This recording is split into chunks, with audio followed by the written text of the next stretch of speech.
오늘 주시는 하나님의 말씀 보겠습니다. 요한복음 15장 9절에서 15절 말씀입니다. 오늘은 우리말 성경으로 함께 하겠습니다. 요한복음 15장 9절부터 15절까지 말씀, 저와 여러분이 한 절씩 교독하겠습니다. 아버지께서 나를 사랑하신 것처럼 나도 너희를 사랑했다. 너희는 내 사랑 안에 머물러 있으라. 아버지의 사랑 안에 있는 것 같이 너희도 내 계명을 지키면 내 사랑 안에 있을 것이다. 내가 이것들을 너희에게 말한 것은 내 기쁨이 너희 안에 있어 너희 기쁨이 충만하게 하려는 것이다. 내 계명은 이것이다. 내가 너희를 사랑한 것과 같이 너희도 서로 사랑하라. 사람이 자기 친구를 위해 목숨을 내놓는 것보다 더 큰 사랑은 없다. 너희가 만일 내 계명을 지키면 너희는 내 친구다. 다 같이 나는 이제부터 너희를 종이라고 부르지 않겠다. 종은 주인의 일을 알지 못하지만 나는 너희에게 내 아버지께 들은 것을 모두 알려주었으니 친구라고 부르는 것이다. 아멘. 고맙습니다. 주님이 우리 성가대를 통해서 우리 모두에게 이렇게 큰 은혜 주셔서 오늘 말씀을 통해서도 큰 은혜 주실 줄로 믿습니다. 아멘. 오늘은 교회 두 번째 표지에 대해서 제가 좀 말씀을 드리려고 합니다. 기억하시는지 모르겠지만 제가 여러분들에게 청빙받아서 청빙 설교로 왔을 때 교회는 이런 곳 하면서 말씀을 드렸던 적이 있습니다. 그리고 그 설교를 계속 앞으로 이어가야 되겠다라고 생각했는데 오늘 두 번째로 교회는 이런 곳, 이런 제목의 말씀을 가지고 은혜 나누려고 합니다. 기억하실지 모르겠지만 그 현장에서 가늠하다 잡힌 여인 마리아 이야기를 하면서 교회는 이렇게 용서받는 곳이다, 회복의 구원의 복음을 누리고 전파하는 곳이다, 이런 말씀을 여러분에게 드렸어요. 오늘 그 두 번째 원리에 대해서 결코 무시할 수 없는 또 최고의 원리 중에 하나인 두 번째 원리에 대해서 말씀을 드리려고 합니다. 여러분, 교회를 가장 교회답게 하는 것이 있다면 그것은 두말할 것도 없이 사랑입니다. 아멘. 우리는 사랑 없는 교회를 상상할 수 없습니다. 그래서 이제 교회는 늘 친절하려고 하죠. 새로운 분들이 오시면 정다운 얼굴로, 최대한 우리 한국 사람 좀 처음에는 무뚝뚝한데 그래도 교회에서는 처음에는 웰컴하려고 어떻게든지 친절하려고 합니다. 복음성가 사랑이라는 복음성가에도 들어보면 사랑은 언제나 오래 참고 사랑은 언제나 친절해요. 이렇게 교회는 친절한 곳이다 라는 것을 강조하는 거죠. 그런데 교회가 이처럼 친숙하려고 노력하고 여러분들도 많은 노력을 기울이시겠습니다마는 의외로 교회는 자주 외면을 당합니다. 밖에 나가보면 왜 교회 이렇게 비난하는 사람, 비판하는 사람, 더 나아가서 싫다고 하는 사람, 미워하는 사람들이 많은지 모르겠어요. 그래서 우리들은 늘, 제가 영어 부제로 제목을 잡아봤습니다마는 friendly church, but friendless church, 이렇게 제목을 잡아봤습니다. 우리는 늘 친숙하고 정다운 사람들 교회가 되기를 원해요. friendly church가 되기를 원합니다. 그런데 실제로는 친구가 없는 friendless church가 되는 경우들이 있지요. 요즘 가면 갈수록 그게 심해지는 것 같습니다. 친구가 없는 교회, 참 아픈 표현입니다. 너무나 저는 이 표현이 아픕니다. 그렇다면 왜 세상은 우리가 그렇게 친절하려고 애쓰고 사랑을 베풀려고 애쓰고 자기들보다도 훨씬 더 뜨거운 온유한 그런 사랑과 온유를 베풀려고 노력하는데도 불구하고 교회를 친숙하게 느끼지 못하는 것일까? 여러분들도 교회 나오기 전에는 교회로부터 그런 친숙함을 느끼지 못하신 분들도 상당히 있으실 거예요. 또 교회 안에서는 누구보다도 세상과 다르게 마음의 고삐를 좀 풀어놓고 경계를 조금 열어놓고 삐그덕하고 열어놓고 사람들을 좀 받아들이면서 교제하고 사귀고 싶은데 교회에 오면 더 말 조심해야 되고, 그렇죠? 교회에 오면 더 실수하지 말아야 되고 더 긴장해야 되는, 이건 도대체 뭘까? 우리 그리스도인들에게 참으로 의미심장한 고민이 아닐 수가 없습니다. 혹시 우리의 태도에 문제가 있는 건 아닐까? 우리의 친절에 문제가 있는 건 아닐까? 아니요, 그런 것 같지는 않아요. 우리는 교회 밖에 있는 분들보다 훨씬 더 친절해요. 그런데 그렇게 친절하려고 애쓰는 우리의 어떤 원리에 문제가 있는 건 아닐까? 조금 더 근본적인 이유를 우리가 좀 추적해 봤으면 좋겠습니다. 그리고 오늘 말씀 속에서 그 실마리를 찾아보았으면 좋겠습니다. 첫 번째, 나를 사랑하신 것처럼. 오늘 세 가지 주제를 다루는데, 첫 번째, 나를 사랑하시는 것처럼, 그 다음에 너희를 사랑한 것처럼, 그 다음에 내가 친구로 여기겠다. 이 세 번째 주제입니다. 자, 9절부터 10절까지 말씀을 함께 찾아서 읽어보겠습니다. 시작. 아버지께서 나를 사랑하시는 것처럼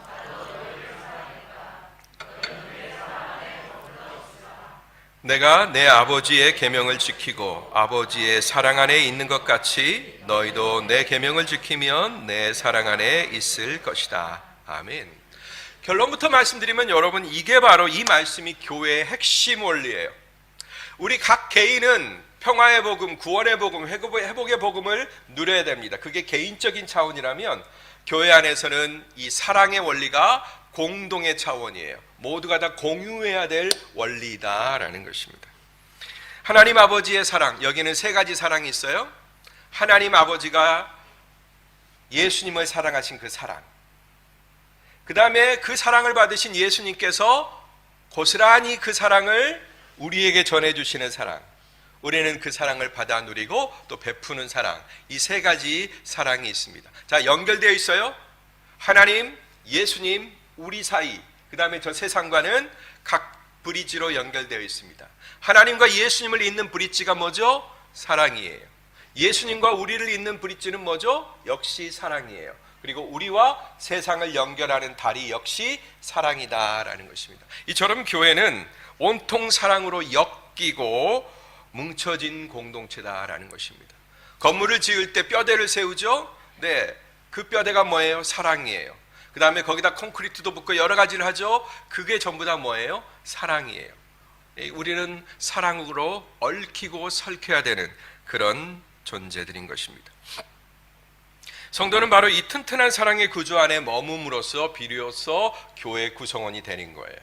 여러분, 여기 앞에 콘크리트 기둥이 있죠? 네, 이것만 똑 떼어놓고 생각할 수 없습니다. 이 기둥은 어떻게 해요? 밑에서 누군가가 이 기둥을 받쳐주고 있죠. 아래에 있는 기둥이 이 기둥을 받쳐주고 있습니다. 이 기둥은 또 이 건물 전체를 받쳐주고 있죠. 그렇죠? 나라고 생각해 보십시다. 이 기둥이 나를 지탱하는 어떤 존재가 밑에 있습니다. 그 다음에 내가 지탱해야 될 어떤 존재가 또 있습니다. 우리는 이렇게 서로 연결되어 있는 거예요. 뭐 하나만 빼놓을 수가 없다라는 것입니다. 만약에 빼버리면 그 건물은 와르르 무너지게 되어 있습니다.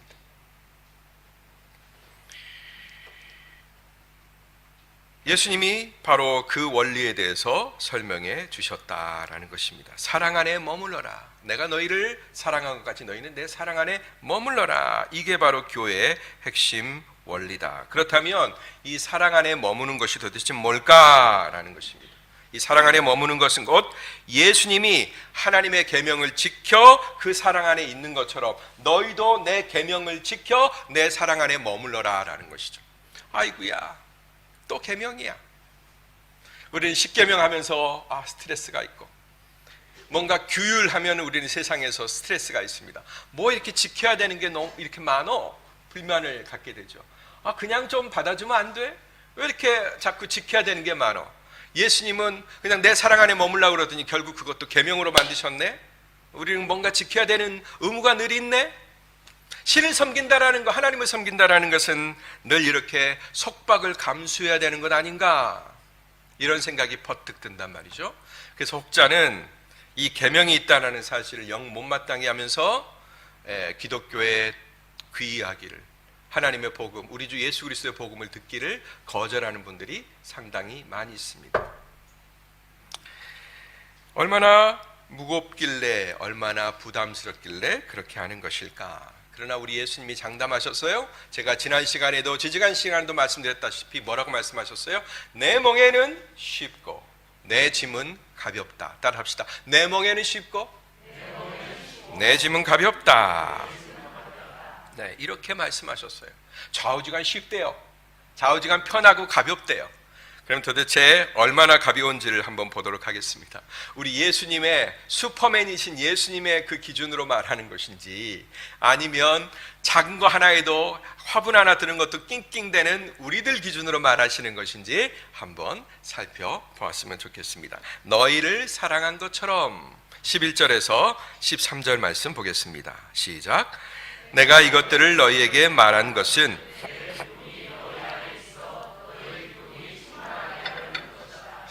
내 계명은 이것이다. 내가 너희를 사랑한 것과 같이 너희도 서로 사랑하라. 사람이 자기 친구를 위해 목숨을 내놓는 것보다 더 큰 사랑은 없다. 이런 걸 점입가경이라고 그러죠. 그러면 그렇지 뭐. 예수님의 수준에서나 가능한 걸 지금 우리에게 말씀하시는 거지. 예수님한테나 쉽고 예수님한테나 가벼운 것이지 우리한테는 결코 아니야, 이런 생각이 든단 말입니다.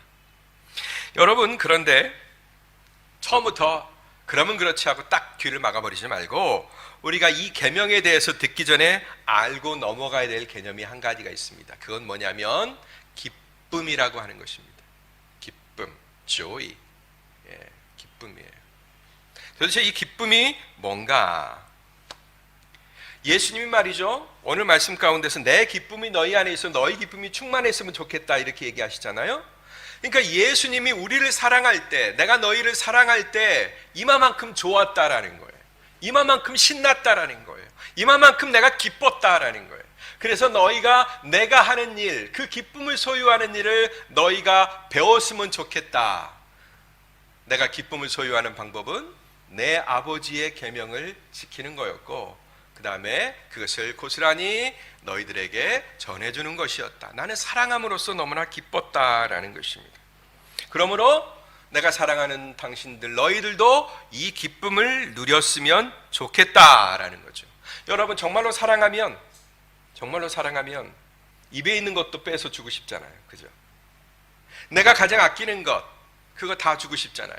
제가 이번에 이사하면서 터키로 이사하면서 짐을 몇 개 갖고 올 수가 없잖아요. 이민 가방 몇 개다 담아와야 되잖아요. 그러니까 내가 평소에 아끼던 것, 계속해서 내 인생을 쫓아다니던 그런 아끼는 물건들이 몇 가지가 있는 것을 다 정리했다고 생각했는데 아끼는 물건이 있는 걸 봤습니다. 자동차도 불과 1년 전에 새 자동차를 큰 걸 샀고요. 그 다음에 카메라도 제가 아끼던 카메라들이 이렇게 있었고요. 그런데 이걸 어떻게 하지? 처분할까? 팔까? 중고로 매각할까? 이런 생각도 해봤는데 아니더라고요. 내 사랑하는 대상들에게 이걸 그대로 주고 싶다. 그래서 제 자녀들에게 다 주고 왔어요. 다 주고 왔어요.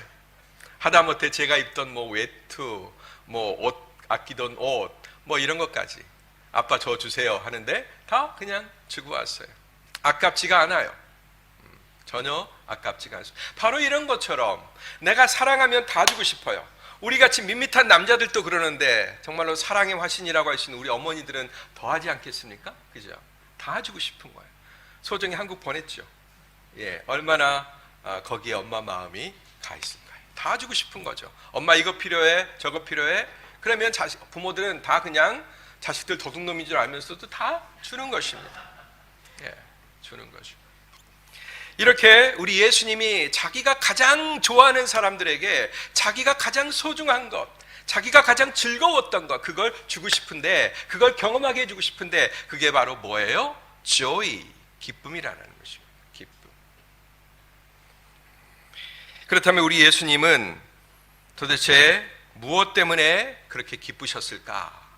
아까도 말씀드렸다시피 아버지의 계명을 지키는 것이 너무나 기쁘셨다라는 것입니다. 그리고 그 기쁨이 우리 안에게 요만큼 자리 잡을 정도에 멈추는 것이 아니라 우리 안에 그득 충만하도록 풀로 채워지도록 그렇게 원하신다라고 말씀하고 있는 것입니다. 바로 사랑이었죠.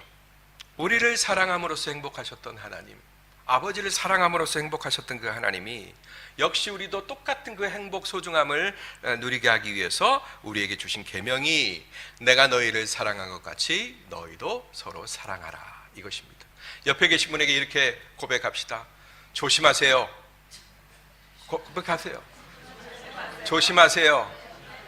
내가 당신을 사랑하기로 결정했습니다. 이제 제 소나기에서 벗어날 수 없습니다. 예. 내 안테나에서 벗어날 수 없습니다. 예. 당신은 이제 나한테 꽂혔습니다. 이거예요. 당신은 내 포로입니다. 내가 당신을 사랑하기로 결정했습니다. 여러분, 진정 당신이 먼저 체험하신 사랑과 기쁨의 결합이에요. 예. 자, 놀라운 것은 이 사랑 안에 기쁨이 있다라는 것입니다. 사랑은 그냥 무조건 쏟아놓고 무조건 베풀고 하기 때문에 내 안에서 고갈될 것 같은데 아니라는 거예요. 사랑은 퍼주면 퍼질수록 내 안에서 샘솟도록 또 솟아나고 또 솟아난다라는 거죠. 바로 이 기쁨이야말로 사랑함에 있어서는 최고의 에너지가 되는 것입니다. 그래서 쉽다고 하신 거예요. 내 멍에는 쉽고 내 짐은 가볍다라고 하신 말씀이 바로 이 말씀을 가리키는 것입니다. 네. 이 기쁨이 있어야만 우리는 사랑하는 일에 지치지 않아요. 여러분, 헬스클럽 얘기 좀 할까요? 우리 보통 한 달 끊어놓고 한 달 다 하는 분들이 참 드뭅니다만은 처음에 가면 우리가 각오를 단단히 하죠. 그리고 맨 먼저 가면 입구에 뭐부터 있어요? 빨간색, 파란색, 그 다음에 크기가 다른 아령부터 있죠. 그죠? 그러면 좀 힘이 없는 우리 여성들이나 아이들은 뭐부터 시작합니까? 1kg짜리 조그마한 귀여운 아령부터 시작하죠. 들만하거든요. 그래서 이렇게 한 5번 정도 해보다가 이거 갖고는 좀 싱거운 것 같으니까 3kg짜리를 해요. 조금 힘들지만 할 수 있을 것 같아요. 그래도 한 번에 다 하고 싶어가지고 근육을 그냥 한 일주일 만에 다 키우고 싶어서 5kg짜리로 넘어가고 10kg짜리로 넘어가면 헬스클럽 나올 때 하룻밤 자고 나오면 팔이 너무 아파서 다음 운동을 못하게 되죠. 그렇죠? 자, 우리가 헬스클럽 들어가면 작은 것부터 차근차근 하는 것입니다. 그러면 10번 하고 20번 하면 여러 번 횟수를 하면 그만큼의 근육의 힘이 길러지게 되는 거죠. 그죠? 그래서 3kg짜리를 한 열흘 하고 나면 그 다음에 5kg짜리 금방 쉽게 할 수 있는 거. 어느덧 나도 모르게 근육이 만들어진 것입니다. 그래서 나중에는 5kg짜리, 10kg짜리, 20kg짜리 전혀 어렵지 않게 되죠. 바로 주님은 이것을 생각하신 거예요. 한꺼번에 내 안에 있는 것, 그냥 그거 젖먹는 힘까지 다 뽑아내가지고 베풀려고 하면 그거 여러분 얼마나 되겠습니까? 얼마나 오래 가겠습니까?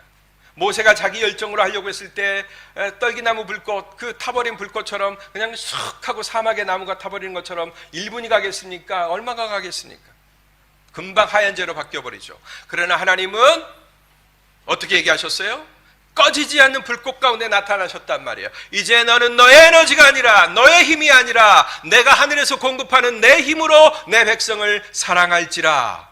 아멘. 닳지 않는 에너지, 써도 부족하지 않은 에너지를 공급하신단 말이에요. 어떤 형태로? 기쁨으로. 아멘. 기쁨으로. 이 기쁨의 프로틴이 공급되어야 우리 사랑의 근육은 키워지는 것입니다. 네.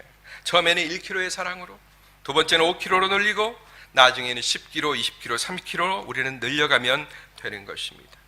그러면 나중에는 어마어마한 무게도 들 수 있는 근육맨이 되는 것처럼 상상할 수 없었다. 아니, 내 안에서 이런 능력이 나온단 말이야? 내가 이렇게 누군가를 사랑할 수 있단 말이야? 나 스스로도 놀라는 그런 슈퍼맨, 사랑의 슈퍼맨이 되실 줄로 믿습니다. 아멘. 예수님은 마침내 그 사랑이 어디까지 갈 수 있는지를 보여주셨어요. 무한대의 사랑인 것을 보여주십니다. 우리를 얼마나 사랑하셨는지, 그리고 어느 정도까지 사랑하시려는지를 보여주세요. 그 말씀이 13절 말씀이에요. 읽어봅시다. 사람이 자기 친구를 위해 목숨을 내놓는 것보다 더 큰 사랑은 없다. 그러면 우리에게 그 사랑을 하라는 거냐? 시범도 없이 모범도 없이 하라는 거냐? 아니죠. 내가 너희를 이렇게 사랑하겠다라는 주님의 사인인 거예요. 내가 너희를 친구라고 부를 텐데, 내가 친구를 위해서 내 목숨을 버리는 사랑을 내가 너희들에게 시범을 보이겠다라는 것이죠. 예. 우리 주님은 우리를 사랑하시되 자신을 내어주기까지 사랑하셨다. 내가 너희를 사랑하되 세상에서 가장 큰 사랑으로, 너희가 여태까지 맛보지 못했던 사랑으로, 너희들이 사랑하면 눈물을 줄줄 흘리는 어떤 사랑을 떠올릴 텐데 그 사랑보다도 비교할 수 없는 가장 큰 사랑으로 너희를 사랑하겠다, 이 의지를 보여주신 것입니다. 그리고 그 자리에 세 번째로 우리를 초청하시는 거예요. 친구라고 부르겠다. 14절 15절 말씀을 보겠습니다. 다 같이 시작. 너희가 만일 내 계명을 지키면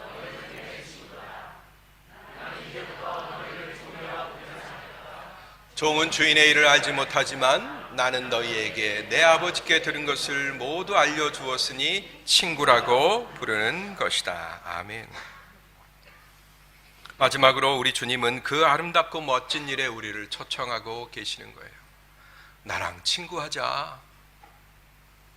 유치원 아이가 새로 만난 어떤 아이에게 다가가서 손잡으면서 너 나랑 친구하자라고 초청하는 것처럼 예수님이 이 말씀을 가지고 내 계명을 지키는 자가 내 친구다 라고 하시며 너 나하고 친구하자 이렇게 초청하시는 것입니다.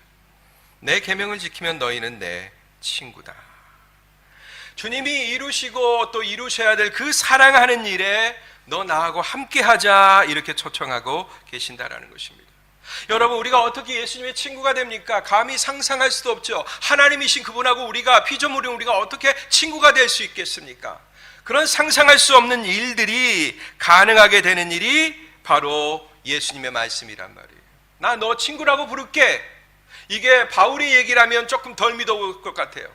베드로의 얘기라면, 요한의 얘기라면 조금 덜 믿어올 것 같아요. 그러나 누구의 얘기예요? 바로 우리 예수님께서 친히 하신 말씀이라고 그래요. 나 너 친구 삼고 싶어. 우리 친구하자. 친구하자. 더군다나 우리를 이제부터 종이라고 부르지 않겠다라고 얘기하십니다. 여러분, 종과 친구는요 천양지차입니다. 어떻게 보면 종이 주인하고 훨씬 더 시간은 더 가까이 지내겠죠. 아침 갖고 와. 새순물 갖고 와. 나 지금 사냥 나갈 거야. 신발 가지고 와. 나 밖에 나갈 테니까 말 준비해. 뭐 여러 가지 일들을 상상할 수 있겠죠. 주인은 종과 훨씬 더 밀착된 관계로 지낼 겁니다. 그러나 그 종은 주인의 일을 알 수가 없는 거예요. 사냥터에 갈 준비를 해주지만, 그리고 사냥터에도 같이 따라가지만 같이 사냥할 수는 없는 거예요. 사냥하는 그 물건을, 사냥한 그 잡은 노루나 사슴을 지고 와야 되는 그 역할은 감당할 수 있을지언정 그 말 위에 같이 타서 활시위를 남기면서 그런 일은 감당할 수 없는 거죠. 그 일은 누가 합니까? 친구가 하는 거죠. 사랑하는 일은 누가 합니까? 종들이 못하는 것입니다. 친구가 하는 것입니다. 할렐루야. 이게 바로 우리를 엄청난 신분으로 승격시켜주는 비밀이다라는 것입니다. 우리는 그 어떤 것으로도 감히 하나님과 동급이 될 수 없다라는 것을 잘 알고 있습니다. 단지 종의 자리만 하더라도 우리에겐 너무나 영광스럽다라는 것을 알고 있습니다. 그러나 종으로부터 친구로 바꾸는 가치의 전환이 일어나는데 그 유일한 원리가 뭐다? 사랑하는 거다. 사랑하는 거다.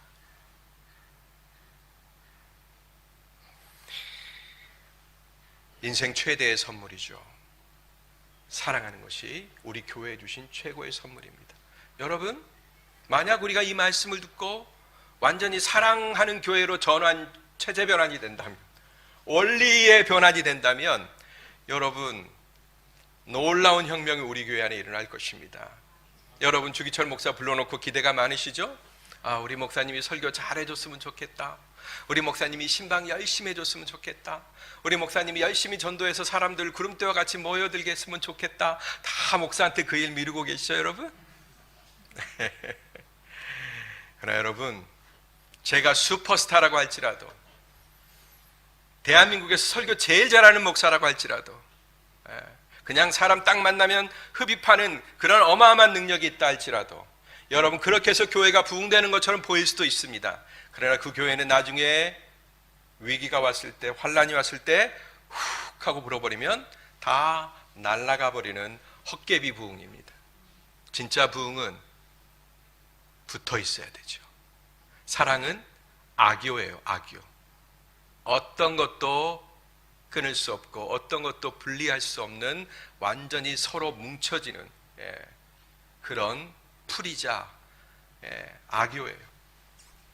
저는 그 일에 여러분들이 할 수 있도록 비전을 드리는 비전 메이커입니다. 왜 우리가 사랑해야 되는지를 외치는, 그냥 저는 외치는 자의 소리일 뿐입니다. 여러분, 이스탄불에 있는 많은 사람들이 주기철 목사의 소문을 듣고 이 자리에 달려와서 모여서 아멘 아멘 한다고 하십시다. 그러나 사랑을 연습하지 못하면, 이 교회의 사랑으로 일체가 되지 못하면, 훅 누군가가 불어버리면, 더 멋있고 더 똑똑한 목사가 나타나면, 아마 그럴 것 같지는 않지만 그러면 훅 날아가 버리는 것입니다. 그러나 여러분, 사랑하면, 여러분 안에 정말로 사랑의 끈으로 똘똘 뭉쳐져 있으면 가라고 해도 안 갈 줄로 믿습니다. 이 빈자리들이 가득가득 채워질 겁니다. 제발 좀 오지 마세요. 제발 좀 우리 자리 다 찼어요. 해도 될 만큼 그렇게 우리 자리가 가득 차게 되고, 오지 말라고 해도 모여드는 그런 교회가 될 것이다라는 것입니다. 그렇다면 지금 우리는 이 놀라운 선언, 주님의 친구가 될 수 있는 이 선언을 들은 우리는 지금 과연 어떠한가? 이걸 한번 살펴봤으면 좋겠습니다. 이 영광스럽고 놀라운 사랑하는 일에 우리 자신을 던지고 투자하고 있는가? 주님의 친구로서 살 수 있는 이 영광스러운 기회를 내 것으로 만들고 있는가? 그랬으면 좋겠어요. 정말로 그랬으면 좋겠어요. 이젠 그랬으면 좋겠네 했던 거죠. 그러나 여러분, 비단 그것은 저의 바람일까요? 아니요, 이 교회를 향한 주님의 바람이신 줄로 믿습니다. 얼마나 강력하게 원하실까요? 얘들아, 내가 그 기뻤던, 나를 그렇게 뛸 듯이 기쁘게 만들었던 에너지가 너희 속에 있기를 원한다. 내가 나를 들여서 내 아버지의 사랑을 실천하고, 그리고 너희를 건져내는 사랑을 보였던 것처럼 너희도 내 사랑 안에 거해주기를 바란다. 이 영광스러운 수준에 너희가 도달해서 어느 누구도 끊어버릴 수 없는 강력한 삼겹줄로 너희가 묶여있기를 원한다. 아멘. 그겁니다. 그런데 우리는 어떠냐 말이죠. 우리의 기대와는 다르게 사도 바울은 오늘의 시대를 예측하고 있습니다. 너무나 정확하게 예측해서 제 다리가 벌벌 떨릴 정도입니다. 디모데후서 3장 1절부터 5절까지 말씀 보겠습니다. 빠른 속도로 읽겠습니다. 시작. 너희는 이것을 알아라. 말세에 어려운 때가 올 것이다. 사람들은 자기를 사랑하고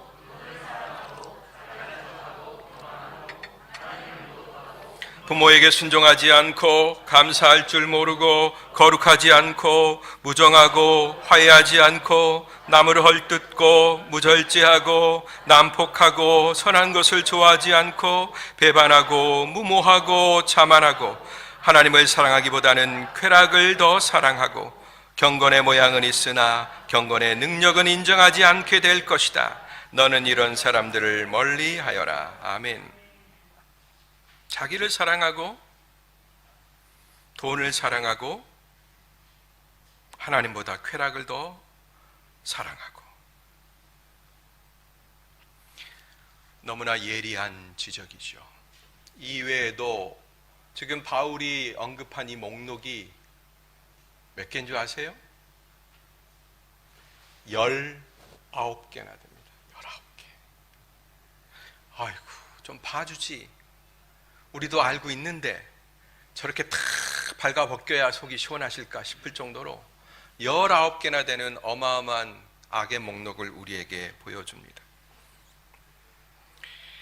그 악의 목록들이 한꺼번에 기어 나와가지고 겸연쩍게 나를 바라보고 있는 것 같아요. 아니, 왜 남 보듯 하시나? 내가 당신 속에서 나왔는데? 이렇게 말하는 것 같아요. 아니, 왜 이렇게 나를 낯선 사람, 낯선 이 취급하시나? 나는 방금까지 당신 마음속에 있었는데? 이렇게 우리를 고발하는 것 같습니다. 정말 이 고발에 대해서 우리가 도리질하고 손살에 치면서 부정하고 싶지만, 그러나 인정할 수밖에 없어서 저의 마음이 너무나 쓰리고 아픕니다. 그리고 탄식이 가슴 깊이부터 우러나옵니다. 야, 정말 안 되는 걸까? 내가 예수 믿은 지 몇 년인데 정말로 안 되는 걸까?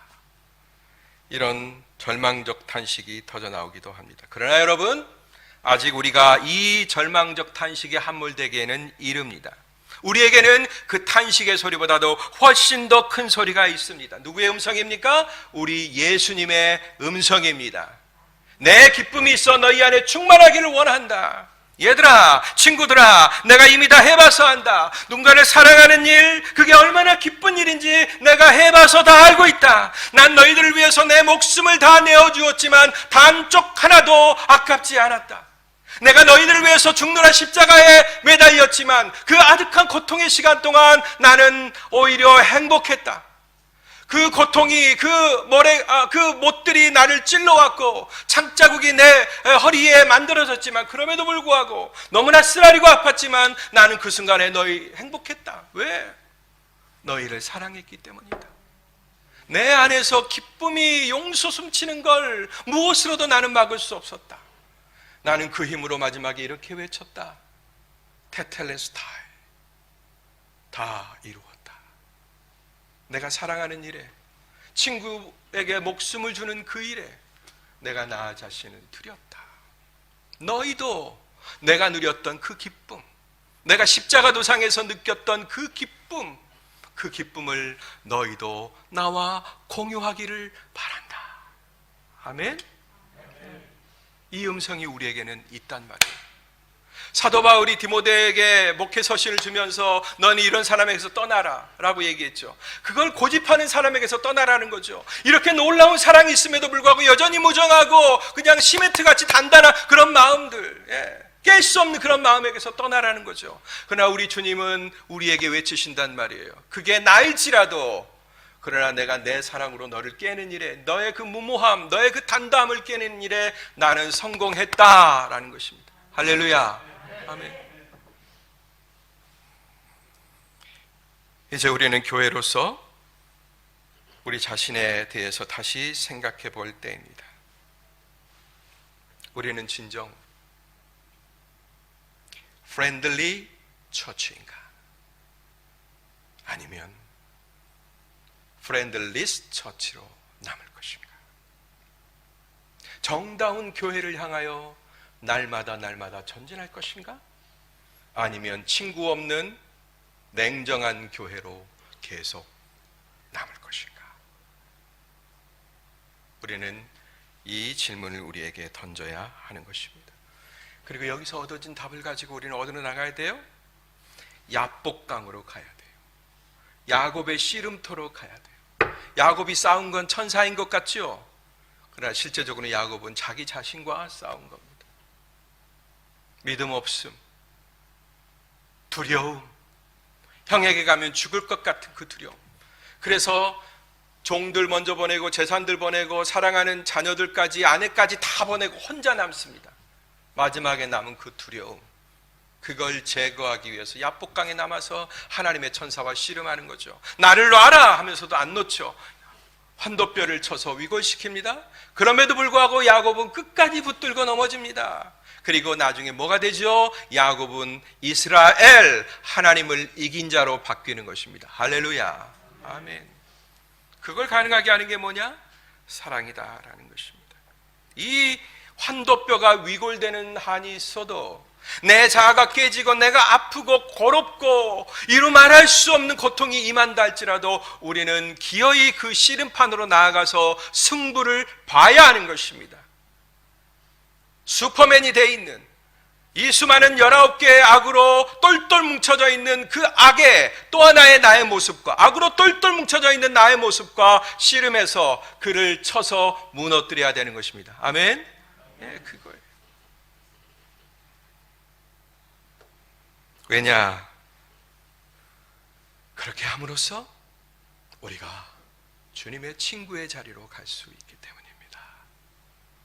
우리는 종으로 살도록 부름받지 않았습니다. 주님의 친구가 되도록 부름받았습니다. 아멘. 실감할 수 없을지 모르지만 사실입니다. 우리는 그 사랑하는 일을 하는 하늘의 그룹, 그 그룹의 진지한 초청장을 받았습니다. 내 계명을 지키는 자가 내 친구다. 유치원 아이가 카드에다가 너 나 친구하자라고 적은 것처럼 우리 주님이 나의 초청 카드에 내 계명을 지키는 자, 이 사랑하는 일에 참여할 자가 바로 내 친구다. 여러분, 우리 이스탄불 한인교회 모든 성도들 이런 주님의 친구가 되시기를 주의 이름으로 축복합니다. 아멘. 기도하겠습니다.